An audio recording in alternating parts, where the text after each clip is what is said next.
G'day YouTube, my name's Lance, and welcome to Bundy Bear's Shed. Well, what's been going on?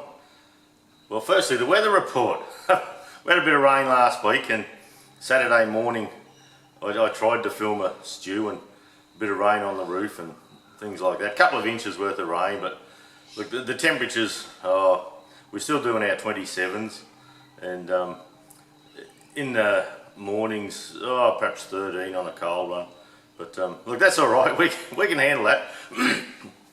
But I mean, getting a bit cool. But yeah. Anyway, I have messages from people that are doing 2s and 3s and 5s and things like that. So yeah, look, when it gets that cold in your area, just come and live up in Bundy, eh? Yeah, there's plenty of room. Yeah, a few acreages around the place, so you can have a big shed and all that. So yeah, just roll on in. Tell them Lance sent you. But a few things we've done this week. A couple of little purchases. I've always been complaining about my old worn out snap ring pliers. Well, I bought a set of Sid Chrome snap ring pliers, and the Sid Chrome ones have a ABW mark on them, made in the USA. And I always go nowadays for the hard plastic handles or a steel handle. I find that when you get the soft grip, well, the soft grips, they get very dirty, and they get sticky in the hand. Especially if you have a little bit of petrol in your hand or something like that, they get a little bit dicky with that. So yeah, a bit of a change there. They'll be good to use, I'm sure. The old ones, yeah, they were just getting sloppy in the jaws, and yeah, just getting a bit hard to use in general. But also, another purchase from eBay came in, and it's a indexable end mill that does a 45, so you can run up an edge, put a chamfer on it, a nice uniform chamfer. I think it's a 20 mil stem on it, and with it you get the inserts, and those inserts, they fit many things, and look, the inserts are, well, that tool with the inserts was something like $30 for 10 inserts in the tool. So yeah, just another way of getting set up. We're slowly sneaking along, and as I see a new item that I haven't got, I usually try and buy them and tuck them away for when I do need them. And the theory behind that is, while I'm working here and I've got a good income, I can afford to do that. Perhaps later on when you retire and money's not around like it is now, we may be happy to have a drawer full of tools. So we haven't got to purchase it. But anyway, that's what we've done. You'll notice here the whiteboard. I've got a nice green top on the bench now. Yeah, the old bench top, I was particularly when I was doing some of the engine videos, I'd do a part and I'd sit it down on a Baldwin filters, like a placemat, I suppose. It was like a counter saver, and I'd stick it down on there, and I was finding it hard to see parts, especially when you've got something there and you have a bit of red because there was a truck on it, and another bit of red for a filter, and a bit of blue and all that. So it was all different colours. So I found a couple of these green mats, and they fit the bench perfectly. They're 600 wide, which is 2 foot wide, 900 long, and so between the grinder and the vise, it just fits perfectly, no cutting or shutting. And at 600 deep, it goes right back, and the whiteboard actually sticks on top of it. So look, it looks lovely and clean at the moment. I had a big bougie. How long that stays clean, well, look, there's no bets being taken. It may be a week, maybe a month, maybe a year. Nah, won't be a year. But anyway, we'll try and keep it nice and clean. And on these placemats, they have centimetres on one side and inches on the other. So I've got this one at centimetres, the other one at inches, and they've also got your 60 degree, your 40 degree, and your A2 paper sizes, and yeah, all sorts of interesting stuff on them. So, but they give me a nice surface for this bench here. This bench here I keep for assembly and things like that, I have my mobile work table with my blue toolbox on it, and that's where we go and do all the greasy pulling apart and hitting the vise with a hammer and all that. This has the aluminium jaws in the vise at this bench, and look, this is for marking out, assembling the clean stuff, sitting thinking. You know, when you just got to have a sit and Facebook here. And things like that. So it is a nice workplace. I've got a big high bay 400 watt high bay light straight above me, and that throws a bit of shadow. But that's why I've got the hat on.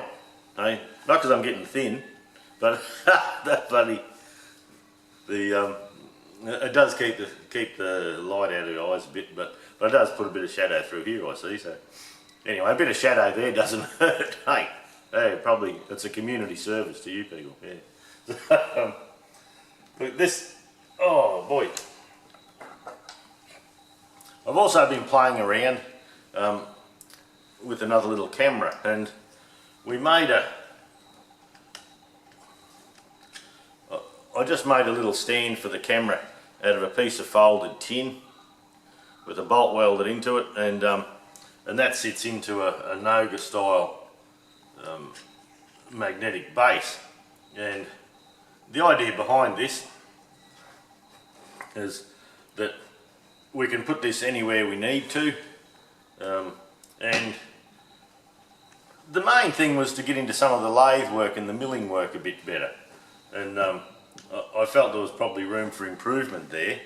And now this doesn't want to bloody stand up now. Here we go. Look, it even stands up through the plastic, through the vinyl cover now. So we've got the extra little camera there. Now, when I bought that camera ages ago, it's a Kaiser Bass brand, and I noticed Adam and some of the boys for doing their machining were using a little GoPros, and so I trotted off into JB Hi-Fi to buy a GoPro, and I got in there and they're $500 or $500 something over here for a GoPro.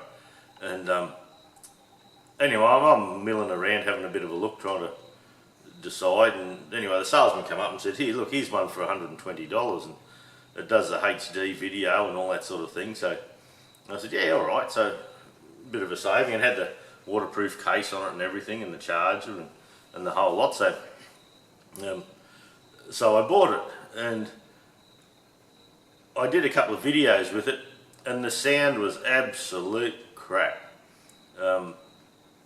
I pulled it out of the waterproof case and the sound was still crap. It was very muffled. So I emailed Kaiser Bass and asked him, as on the GoPro I believe, there's an opportunity to put an external microphone into them.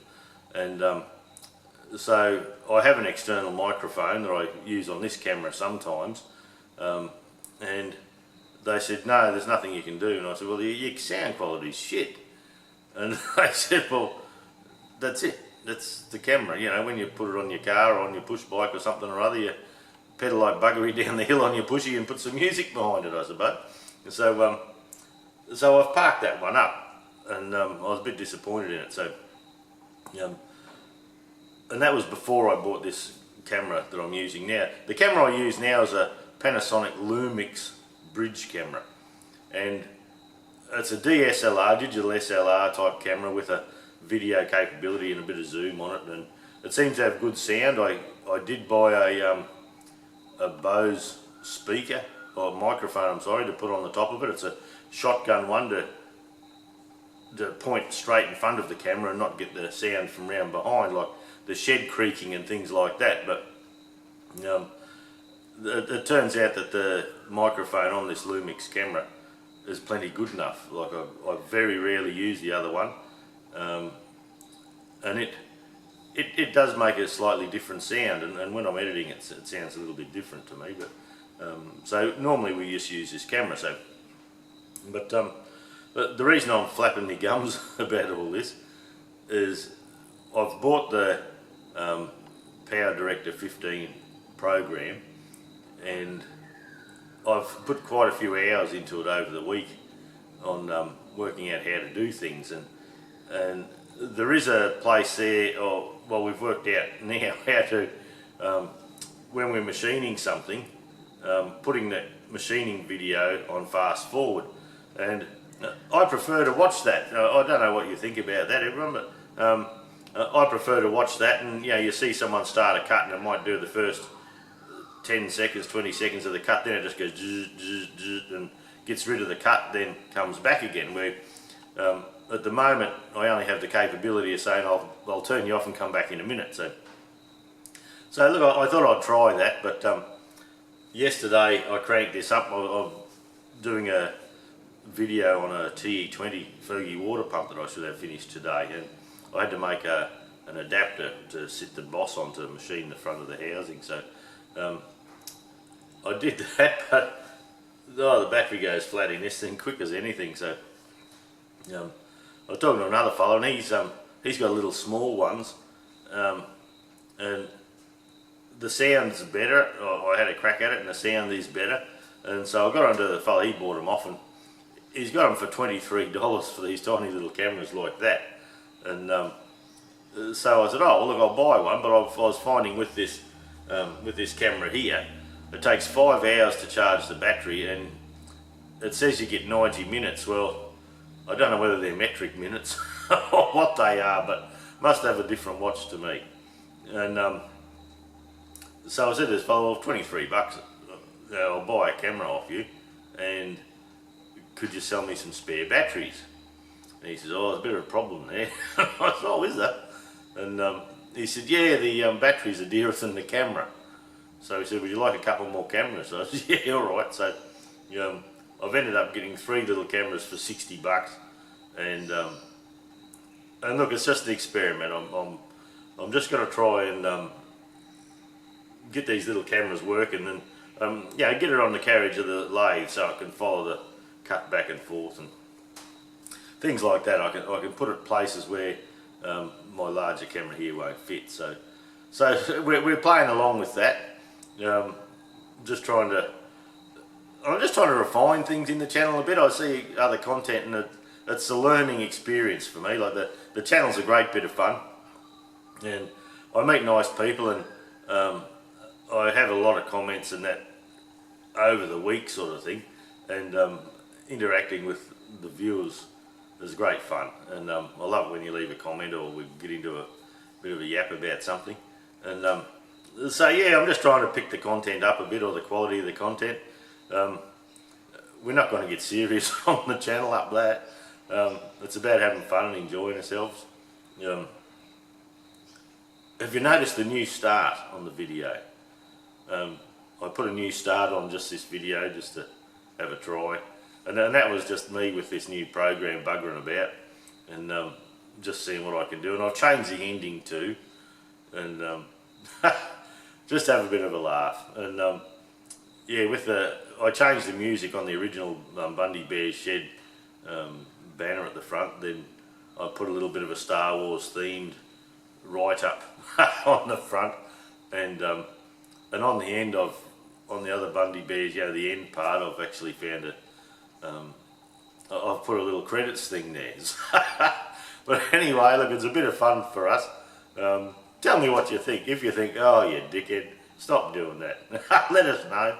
If you think it's funny, let us know, or if you like it, let us know. And yeah, make a comment. That's what it's all about, interacting with people. So we'll see how we go. See how we go. I'm enjoying doing it, so I hope you enjoy watching it. Bit of shit and dribble makes the day a lot easier, doesn't it?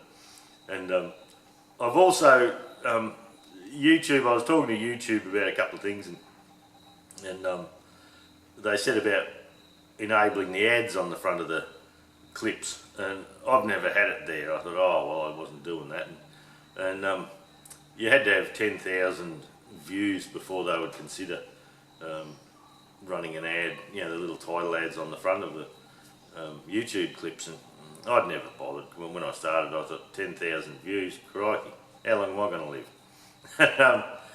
But look, as we're up to 550,000 views or some such a thing, we thought we'd give it a go. And when the ad comes up along the bottom there and you get to press the skip ad button, well, if I'm watching an ad or watching a clip from someone I know, I skip the ad, bugger it. If it's someone I know, I let the ad play for at least minimum of 15 seconds, and that YouTube contributor or creator, they get a little bit off the ad. So yeah, so on all mine, just watch the whole ad from now on. There's not even a beer in each ad, you know. But anyway, look, it's something I decided to do. I thought, oh, well, bugger it, you know. It might help. Not that we help funding the channel, but it might help. And it's just something I decided to have a run at and see if it generates a little bit of income. Yeah, I'm not changing my retirement plan. I still got to have to win Lotto. So yeah, so we're still buying Lotto tickets before we retire. But look, we're making changes with the channel. Hopefully they're for the better. It's an open forum on how we're going with the channel. So if you think something's rubbish, just tell me. And if a few people tell me, I'll start believing you. Yeah. But look, stay tuned. I don't know what we have this week. I've put a lot of time into doing this Ferguson water pump clip, so there may not be anything on the end of this stew. This may be it. And I've brought we're doing up a 1948 Fergie T20 tractor, and it's one of those jobs I've been on it for a few years. It's been on the back burner. I was working on that, then I bought the John Deere, and I liked the John Deere better, so I swung across to the John Deere. And then I find I get a lot of questions both on eBay and personally through email on tractor repairs and tractor repair stuff, and when I look back through my most popular videos, they are the tractor repair ones, and where you can do a step-by-step on how to fix something, and I do enjoy doing them as well. So I've put a lot of time this weekend into doing an early 1948 water pump up, and I've bought the whole tractor. I had the tractor split in half and up on the pallet racking, so I've actually brought that down, and there's a plane going overhead now, and it might be the flying doctor, who knows, but they don't usually come right across the shed here. The airport's quite a few k's away, and they usually come far to the east of us, not over the shed. So, but yeah, with the T20 water pump and doing this, getting this little tractor down and all that, we probably won't have any machining this stew. It's just a bit of a chat. So, but yeah, with that, we've got a PDO housing to do, and I've just got the PDO shaft here, and we're also doing a clip on putting a new bearing and seal in here. And so on the tractors, I better just wipe my hands now, and better wipe them on my pants. Too early in the day, I'll do that later. And in doing this stew, or the repair videos, sometimes I get asked to do repair videos on a particular subject, and it's not a tractor I have, or I may have a few things, but I have to buy parts, and that's why we decided to put some of the ads on. Even though we buy parts at a good price because we're a parts on seller,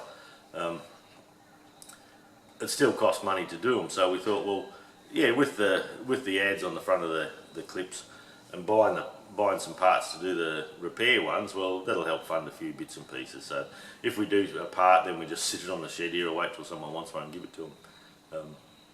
It'll help out a bit. So anyway, that's probably our stew for today. There may be something tacked on the end yet, I don't know. It's Monday. I've been Saturday doing the water pump, then Saturday I went to a wedding and drank a mate's beer. And yeah, yesterday was water pump and make bits and pieces and get the tractors ready for some future clips. So we'll see what's going on today. I do have some jobs to do, but whether we get to it or not, I don't know. So look, thanks for watching our clips, and please subscribe if you haven't already, and yeah, click like and have a chat down the bottom. Leave a comment and tell us what you think of all the bullshit at the front and the back. Alright, see you later, eh?